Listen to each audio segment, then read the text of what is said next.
आता पाहूया टॉप 9 महत्त्वाच्या बातम्या। आपच्या 16 उमेदवारांना 15 कोटींची ऑफर, अरविंद केजरीवाल यांचा भाजपवर गंभीर आरोप। उद्या दिल्ली विधानसभेचा निकाल। आरबीआयकडून रेपो रेटमध्ये कपात, 25 बेसिस पॉइंट्सनं रेपो रेटच्या दरामध्ये कपात, कर्जाचा हप्ता कमी होणार, कर्जदारांना दिलासा। अकोल्यामधल्या संत गाडगेबाबा बेघर निवारा केंद्रामध्ये अमोल मिटकरींचं स्टिंग ऑपरेशन। बेघर केंद्रामध्ये अनेक अनियमितता असल्याचं निदर्शनास, मिटकरींनी व्यवस्थापक आणि कर्मचाऱ्यांना धरलं धारेवर। राहुल सोलापूरकरवर सरकारनं कडक कारवाई करावी, महाराजांबद्दल केलेल्या वक्तव्याचा मंत्री शिवेंद्रराजे भोसलेंकडून निषेध। राहुल सोलापूरकर बाबतच्या तक्रारींची पडताळणी सुरू, तक्रारींची पडताळणी केल्यानंतर कारवाई केली जाणार, पोलीस आयुक्त अमितेश कुमार यांची माहिती।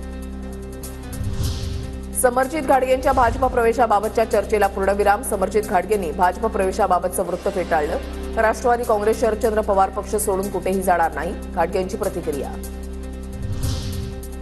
कॉमेडियन प्रणित मोरेला मारहाण प्रकरणी आमदार सचिन कल्याण शेट्टींनी घेतली पोलीस आयुक्तांची भेट, मारहाण करणाऱ्यांवर कारवाई झाली पाहिजे, सचिन कल्याण शेट्टींची मागणी।